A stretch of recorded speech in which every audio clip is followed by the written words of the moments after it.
Shoutout guys, gagamitin po natin ang 5 senses po ng ating pong buhay sa pamamagitan ng pagmamaneho po natin para maiwasan po ang aksidente, maiwasan po natin na aberya po sa daan. So ang payong ito para sa mga baguhang driver at ngayon pa lamang nagmamaneho, buwan pa lamang at taon, at kung mahusay ka naman po magmaneho at professional ka na magmaneho, hindi po para sa iyo, pwede ka na po mag-skip. Salamat, I am Mr. Pad. So pag gagamitin po natin ang 5 senses ng ating pong physical o sa ating pong katawan upang sa pagmamaneho po natin ay maramdaman natin at maging maayos ang pagmamaneho natin, maiwasan ang mga aksidente at pagkasira po ng ating pong sasak. So unahin po natin sa mata. Bago tayo sumakay ng sasakyan, tinuro na po sa atin, lagi po natin checkin yung gulong natin, baka flat. Ikutan po natin yung sasakyan po natin, baga flat. Pag naikutan po natin, buksan natin yung hood, tingnan po natin yung engine oil, tingnan brake fluid, tingnan natin yung pump belt, tingnan natin ang tubig, at tingnan natin ang level ng transmission kung meron po siyang dipstick. So importante po yan.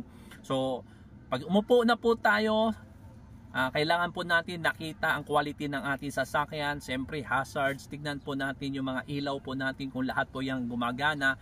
Lalo na pag inabot po tayo ng ibig, kailangan gumagana po yung ating signal light, gumagana ating headlight, brake light, park light, lahat po yan ay gagana. So gagamitin po natin yung ating mata. So yun po yung isa po yan sa pinakamahusay na maging mekaniko, maging driver po tayo. Pangalawa po, yung tinatawag po nating tainga natin. So kapag nakaupo na po tayo, pag ni-start po natin, pakinggan po natin yung andar ng ating makina. Kung ano po yung narinig natin kahapon, dapat ganun din yung narinig natin. Okay siya, maganda yung narinig, so ganun din po. At sa signal light po natin, maririnig din po natin yung tik tik tik tik. Subukan po natin yan. So yan po yung mahalaga po sa ating tainga. At the same time, habang po nagmamaneho po tayo, yung tainga po natin, kahit meron po tayong kakwentuhan, ay kailangan po pinapakinggan po natin lahat ng part ng ating pong sasakyan. Mga kalabog, yung nasasagasaan, kailangan dinig na dinig ng tainga mo, kasi bago po yan pumutok ang gulong, bago po yan o masiraan ng ibang bagay, almost 80% po kailangan mo naririnig kung anong nangyayari sa sasakyan mo. So importante po yung tainga po, habang nagmamaneho tayo, i-function po natin yung tainga po natin. So maggagana po yan dahil nga po sa ating pong pagmamaneho. Pangatlo po, yung ating pong feelings. So gagana po dito yung feelings po natin. Pag nagmamaneho po tayo guys, sa pamamagitan nito, hawak po natin yung manubela at nakaupo po tayo. Kapag nagmamaneho tayo, mararamdaman po ng feelings po natin, lalo na pag may problema po yung likod natin sa likod. Alam natin pag mayroon po siyang ibang klase, nagwiwigil siya, kailangan mararamdaman po natin siya sa ating pong baywang. Baywang po nang makaramdam po natin ang problema po sa likod. Dahil po yung ating pong upuan ay connected po yan sa body. Connected po yan sa lahat ng bagay. So gagana dito yung ating pong feelings at ang ating pong tainga. At may marinig, kapag nakarinig na po tayo at makaramdam na po tayo sa feelings natin, kakaiba po, itabi na po yung sasakyan natin at checkin po ng ating mga mata kung ano po yung nakita natin, kung ano yung naramdaman natin, kung ano yung naririnig natin, pwede po natin siyang i-apply yung tatlo. Yung pang-apat po, yung pang-amoy.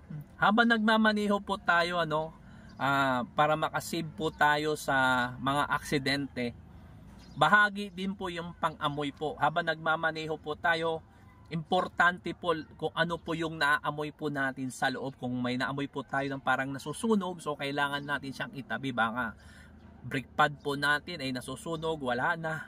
O yung mayroon pong kuryente na nagsisimula na nag-spark, o meron po tayo yung makina po natin na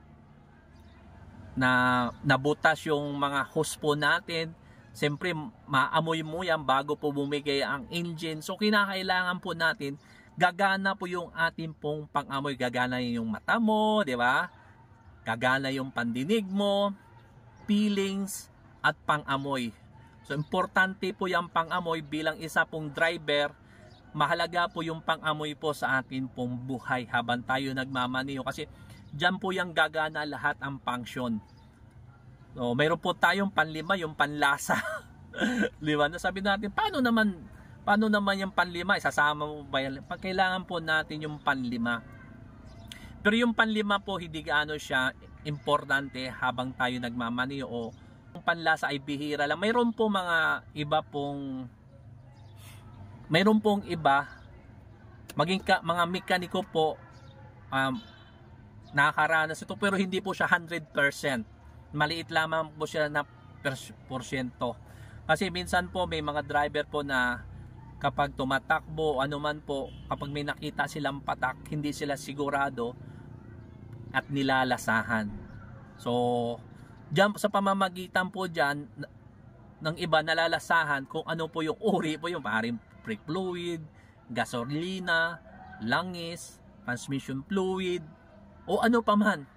Pero dahil sa pamamagitan ng panlasa mo ay malalasahan mo kung ano po yung liquid na mayroon, kung anong uri yung liquid na yun. So yun lang po yun, mapayo ko po sa atin po lahat, maging maingat po tayo, mapagsuri po tayo sa ating pagmamaneho. Huwag po natin baliwalain po ang 5 senses po ng ating pong pagmamaneho, dahil napaka-importante. Inuulit ko po yung mata po natin, pinaliwanag na po natin yung tainga, yung ilong po natin, feelings, at panlasa.